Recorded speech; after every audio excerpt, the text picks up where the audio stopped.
네, 오늘은 하나님께 합한 마음이라는 제목으로 하나님 주신 말씀을 같이 나누도록 하겠습니다.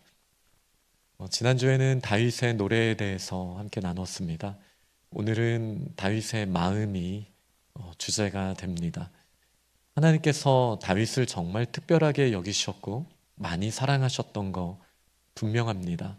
그 중에 가장 큰 칭찬은 내 종 다윗은 나의 마음에 합한 자다라는 칭찬이라고 생각합니다. 다윗이 어떠한 마음을 가지고 있었기에 하나님의 마음에 합한 자라는 칭찬을 받을 수 있었을까요? 그것이 바로 오늘의 질문이자 주제입니다.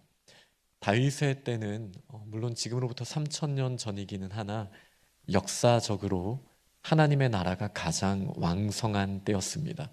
다윗 이전에도 이후에도 하나님의 나라가 역사 안에서 그렇게 강력하게 임한 적은 없습니다. 물론 역사에서 가장 강한 게 하나님의 나라의 완성을 의미하지는 않습니다. 다윗 이후에는 선지자들을 통하여 예언을 통하여 하나님의 말씀을 통하여 하나님의 나라는 점점 왕성하여졌고요. 그리고 예수 그리스도의 오심을 통하여 어떤 면에서는 하나님의 나라가 완성되었습니다. 그리고 예수 그리스도께서 다시 오심을 통하여 하나님의 나라는 완전하여질 것입니다. 그러나 여태까지의 온 세상의 역사를 돌아볼 때 다윗 왕 때만큼 역사 가운데 하나님의 나라가 강력하게 임한 적은 없습니다. 그러니 저희가 어떻게 이렇게 다윗은 복을 받았을까? 다윗의 삶에는 은혜가 넘쳤을까? 그 비밀을 다윗의 마음에서부터 우리가 찾을 수 있을 텐데요. 이 다윗의 마음, 하나님께 합한 다윗의 마음은 과연 어떤 마음이었을까? 라는 주제로 하나님의 말씀을 함께 나누도록 하겠습니다. 다윗 하면 떠오르는 마음은 용기인 것 같습니다. 좌절할 만한 상황 가운데에도 마음의 힘을 가지고 이렇게 원수들 앞에서도 설 수 있었고, 무엇보다 골리앗 앞에 섰던 모습 저희들 다 기억하고 있죠. 그러나 다윗이 기록한 시를 보면요, 이렇게 두려워하지 말라라는, 내 영혼아 두려워하지 말라라는 고백이 참 많습니다. 다윗은 두려움 가운데 살았던 사람이기도 합니다. 때로는 비겁한 모습으로 도망쳤던 모습도 있습니다. 지난주에 나눴던 말씀 가운데에도 시글락에서 그는 두려움 가운데 어찌할 줄 몰랐던 연약한 모습으로도 드러납니다. 저는 이런 부분들이 다행이라고 생각합니다. 만약에 다윗의 용기가 어느 정도 완성된 이 마음이 하나님께 축복을 받을 만한 근거가 된다면 저희들 중에 몇 명이나 하나님 앞에 은혜를 구할 수 있겠습니까? 그러나 다윗도 여전히 연약한 마음을 가지고 있었고, 다윗 하면 떠오르는 용기도 그 다윗의 마음을 대표하는 마음은 아니었던 것은 분명합니다. 먼저 첫 번째로 다윗의 마음 중 하나님께 합한 마음 중에 하나는 하나님의 임재를 사모하는 마음입니다.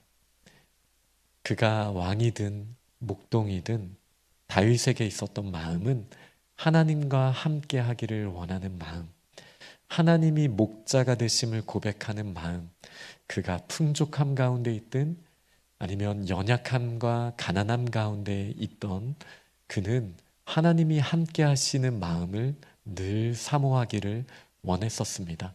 항상 그랬다는 것은 아니지만 이 사모한 마음은 다윗의 마음 중에 가장 큰 특징입니다. 우리가 얼만큼 갖췄느냐가 아니라 우리가 사모하는 것에 하나님이 만족함을 주시겠다라고 하시니 이것이 저희에게 큰 소망이 되지 않습니까? 하나님의 임재를 저희가 다윗처럼 사모하며 나아갈 수 있으면 좋겠습니다.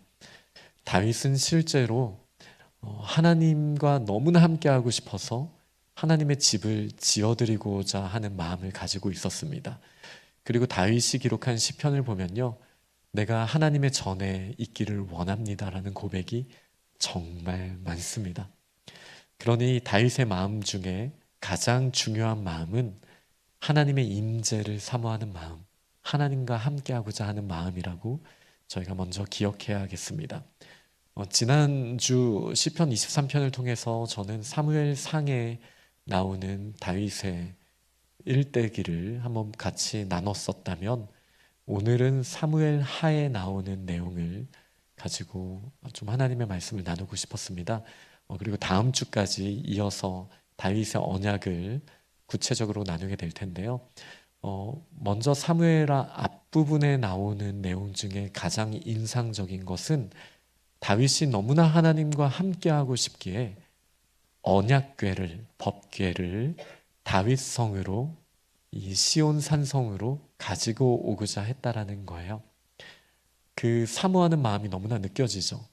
다윗은 왕이에요. 이제 뭐든지 자기 마음대로 다 풀릴 수 있을 것 같은데, 여전히 이 왕좌의 중심에는 하나님께서 계신다. 하나님의 통치하심이 이 왕국의 중심에 있다라는 것을 다윗은 잊지 않고 사모했습니다. 그래서 간절한 마음으로 법궤를 가지고 오려고 합니다. 그러나 마음은 너무나 사모했지만 그의 지식은 그 사모함을 따라가지 못했었습니다. 원래 하나님께서는 이 법궤를 이동할 때 주신 규칙들이 있어요. 제사장들이 법궤를 어깨에 메고 가지고 와야 했는데요. 다윗은 그렇게 어떤 것이 옳은 방법인지를 생각하지 않고 마음이 앞선 거예요. 열정이 앞선 거예요. 그래서 법궤를 가지고 오에 있어서 블레셋 사람들이 돌려보낼 때 사용했던 방식대로 이 수레에 법궤를 싣고 가지고 오려고 했습니다. 수레에 싣고 오는 것, 하나님이 기뻐하시는 방법이 아니었죠. 결국 법궤가 수레에서 떨어지려고 할 때 웃사라는 사람이 떨어지는 법궤를 막습니다. 잘한 행동이었으나 하나님의 법을 벗어난 것이었죠. 함부로 하나님의 법궤를 만져서는 안 됐었습니다.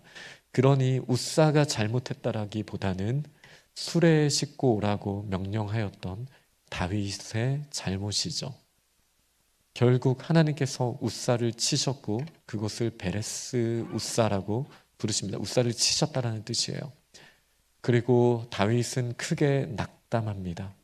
그리고 도망치듯이 예루살렘으로 다시 돌아옵니다. 그러나 3개월 후에 가드 사람, 블레셋 가드 사람 오벳 에돔이, 그가 법궤를 가지고 있었거든요. 그 가문에 하나님께서 복을 주셨다라는 소식을 듣고 이 다윗은 그 마음 가운데 기쁨이 다시 회복되게 됩니다. 그리고 이번엔 제대로 된 방법으로 제사장들이 이 법궤를 어깨에 메고 그 행렬을 통해 예루살렘 성에 하나님의 법궤가 돌아오게 되는 이 일이 사무엘하의 6장에 잘 기록이 되어 있습니다. 이 가운데 막 우당탕탕 하는 거예요. 다윗은 마음은 하나님의 임재를 사모해요. 그러나 그가 준비되지 못한 부족한 면이 있어요. 꼼꼼하지 못했고 어떤 것이 하나님의 방법일지를 제대로 물어보지 않았었습니다. 그 가운데 그가 자신의 실수를 깨닫게 되죠. 그리고 실수를 깨닫게 됐을 때의 모습도 리더십으로 참 멋지지 않은 것 같아요. 막 도망치듯이 그 법궤를 어떻게 해야 될지도 모르고 이런 연약한 모습이 다윗에게 있었습니다. 그러나 저희가 분명히 알 수 있는 것은 무엇이죠? 이것이 이제 두 번째 다윗의 마음의 특징인데요. 하나님의 완전하심을 사모하는 마음입니다.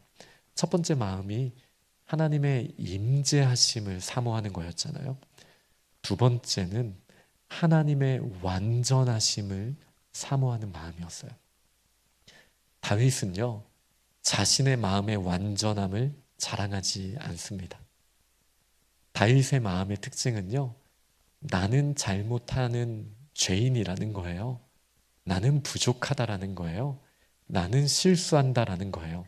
그러나 하나님께서 완전하시니 우리가 하나님 앞에 나아가기만 하면 완전하신 분께서 우리를 용서하시고 그 문제를 해결하여 주시고 우리의 상처받고 상한 마음을 싸매 주시고 다시 회복해 하신다라는 이 믿음이 다윗에게 있었습니다.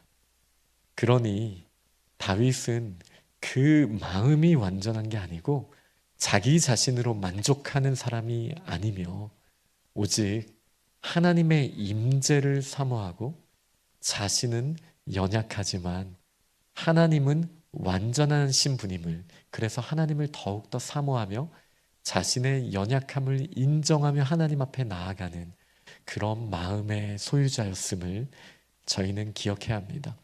저는 그래서 하나님이 공평하신 것 같아요.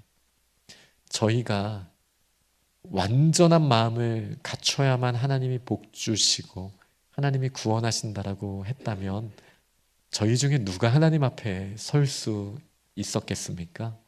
저희 중에, 아니 저희를 뛰어넘어서 다윗이라도 하나님 앞에서 기회를 받을 수 없었겠죠. 그러나 하나님께서 원하시는 마음은 어떤 마음입니까?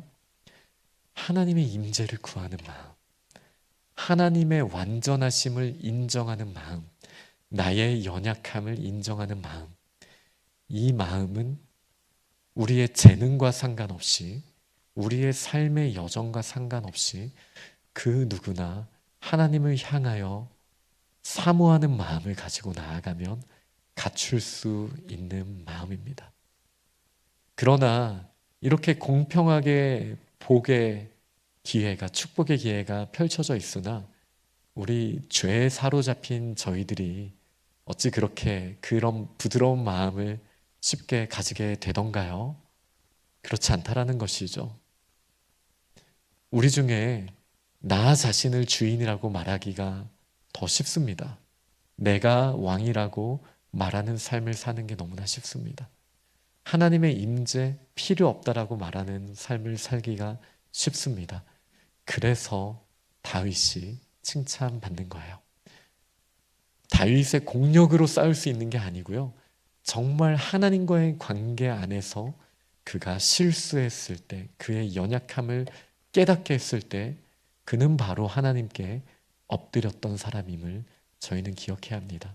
그리고 하나님께서 원하시는 그 마음, 부드러운 마음, 깨어진 마음, 상한 마음, 하지만 나에게서 소망을 찾지 않고 하나님께 소망을 두는 이 마음, 하나님께서 저희들에게 오늘도 부어주실 수 있기를 간절히 소망합니다. 다윗의 사건을 보면요, 또 그 밧세바 사건이 저희들에게 굉장히 인상적이죠. 이 내용은 다음 주에도 저희가 조금 더 나누게 되겠지만 사무엘하 11장 말씀의 배경은 이렇습니다. 왕들이 출정하는 시기라고 합니다. 지금으로부터 3000년 전에 그 최고 리더십으로서의 왕은요, 그냥 보좌에만 앉아있는 것이, 왕좌에만 앉아있는 것이 아니었습니다. 이 왕들은요, 전쟁할 때가 되면 군사들을 이끌고 전쟁터에 나아갔어야 했습니다. 그러나 이 죄송합니다. 제가 창세기를 너무 오래 했었나 봐요. 사무엘하 11장 말씀 바로 앞까지의 말씀을 보면 하나님께서 다윗과 함께 하심으로 다윗이 점점 강성하여지고 어디로 가든지 다윗은 승리했어요. 항상 승리했어요. 그러자 어떤 일이 일어납니까?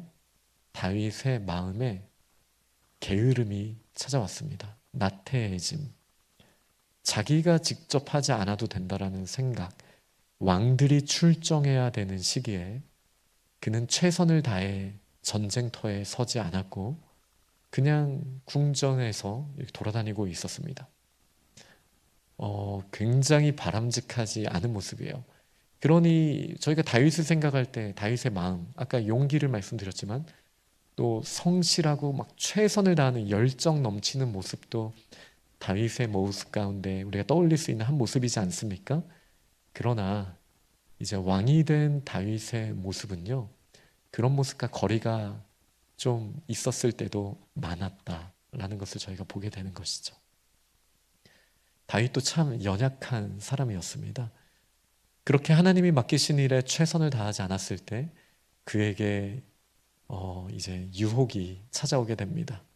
한 여인이 목욕하는 모습을 보고 이거는 이제 이스라엘의 지리를 생각하면 되게 단순한데요.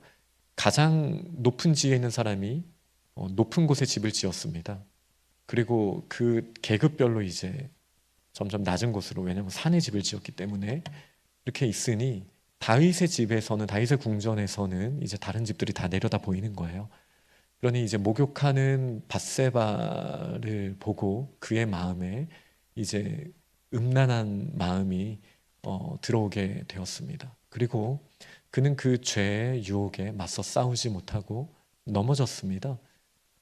그래서 간음죄를 저지르게 되고, 이 죄를 덮기 위하여 밧세바의 남편인 우리아를 죽이게 되는 그렇게 악한 모습으로 다윗은 보여집니다. 이 마음 가운데 어디 완전함이 있나요? 어디 깨끗한 마음, 공력이 쌓여진 마음이 다윗에게서 저희가 발견할 수 있겠습니까? 그렇지 않죠. 다윗은 너무나 연약한 죄인 중에 죄인, 괴수 중에 괴수였다라는 사실을 저희가 보게 됩니다. 그러나 다윗의 마음은 그 다음에 나타나게 됩니다. 하나님께서 나단 선지자를 통해서 이제 꾸짖어 주세요. 꾸짖으실 때 먼저 우화를 통해서 한 어린 양을 키우는 가난한 사람이 있고 부자가 있는데, 손님이 왔을 때 이 가난한 그 하나뿐인 양을 빼앗아서 그걸로 이제 음식을 먹었다라는 거예요. 이 얘기를 들은 다윗이 화가 나가지고 그가 누구냐, 죽여야겠다, 이렇게 얘기를 할 때 선지자가 이렇게 말하죠. 바로 당신 다윗 왕이 바로 그 악한 사람입니다 라고 하나님의 말씀을 선포했을 때 다윗이 어떻게 했습니까?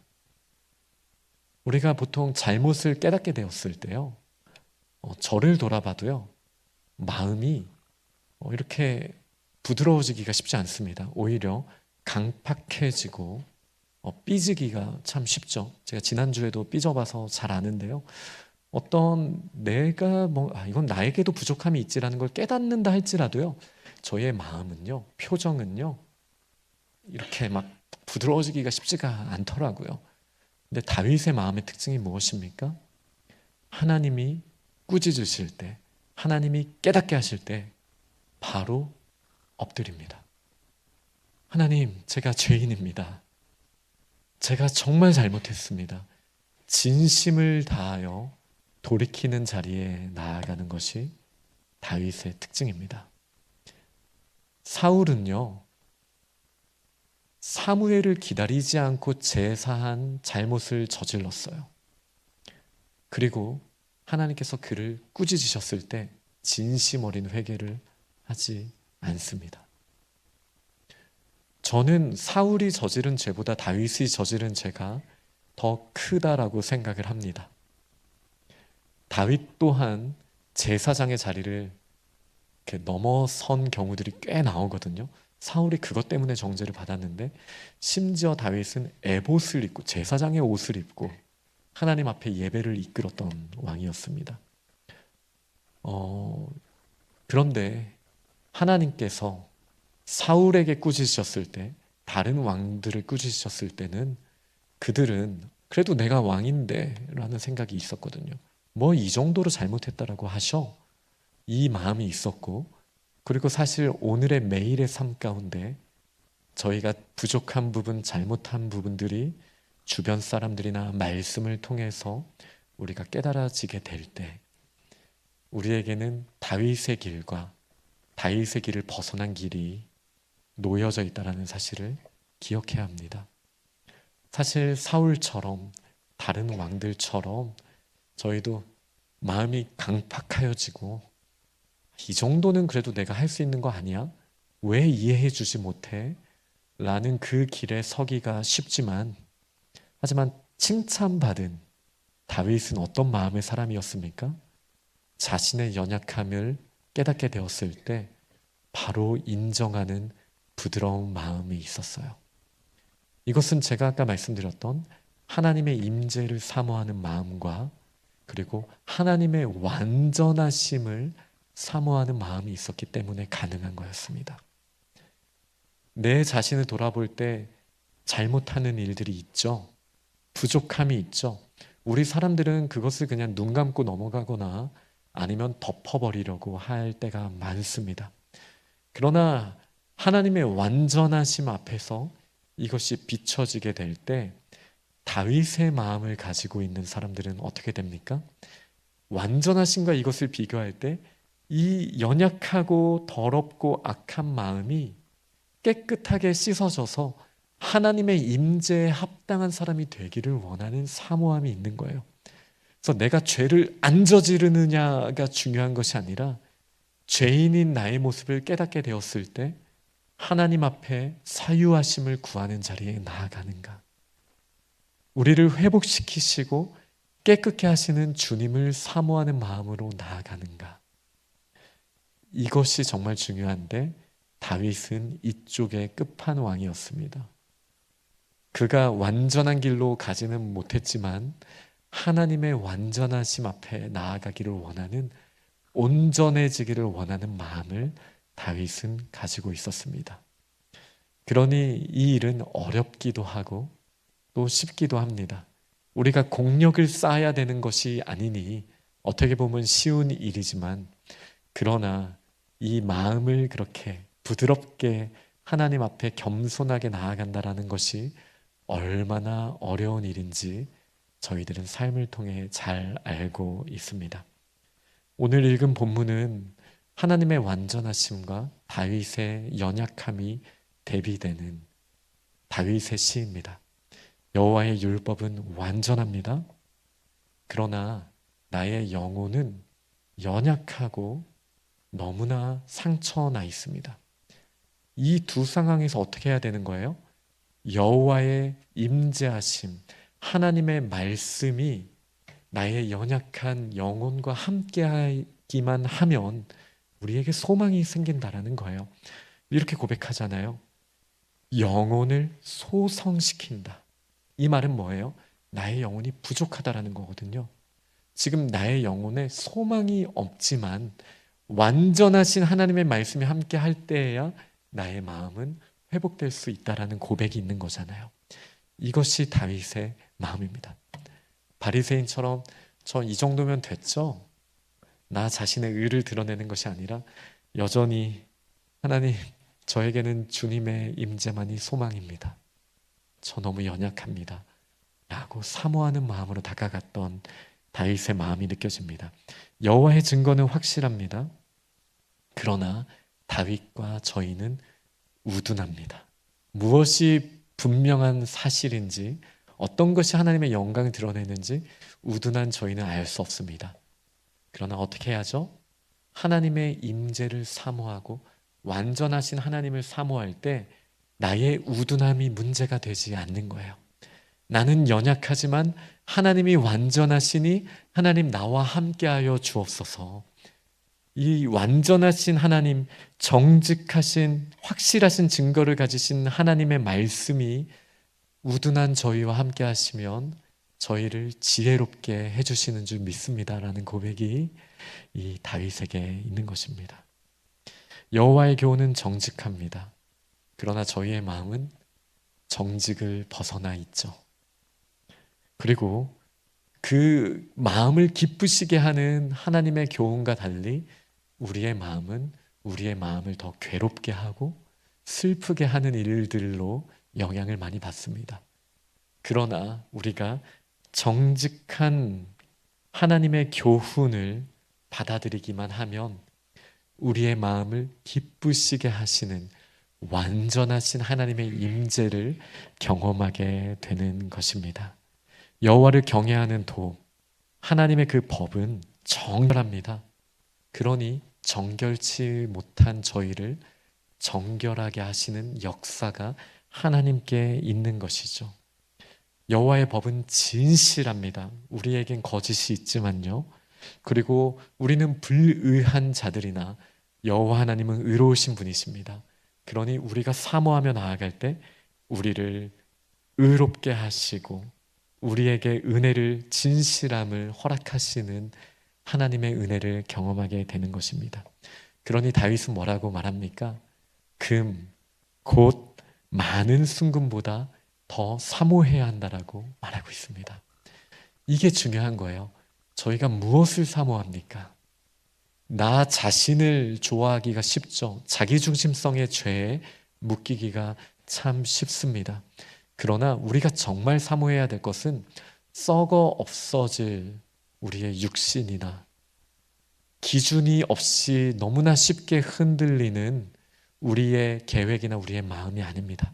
우리가 사모할 것은 완전하신 하나님, 완전하시고 의로우신 하나님을 사모하면 그분의 은혜가 우리가 연약하면 연약할수록 더 넘쳐 흐르게 되는 줄 믿으시기 바랍니다. 그러니 연약한 자 다윗은 그 망가진 마음, 연약한 마음 가운데 하나님의 완전하심을 사모했어요. 그리고 그 완전하신 말씀이 우리에게 능력으로 나타나게 되는 것입니다. 다윗은 왕이었지만 주의 종이 이것으로 경고를 받는다라고 말합니다. 내 삶의 중심이 자기 자신이 아니라는 거죠.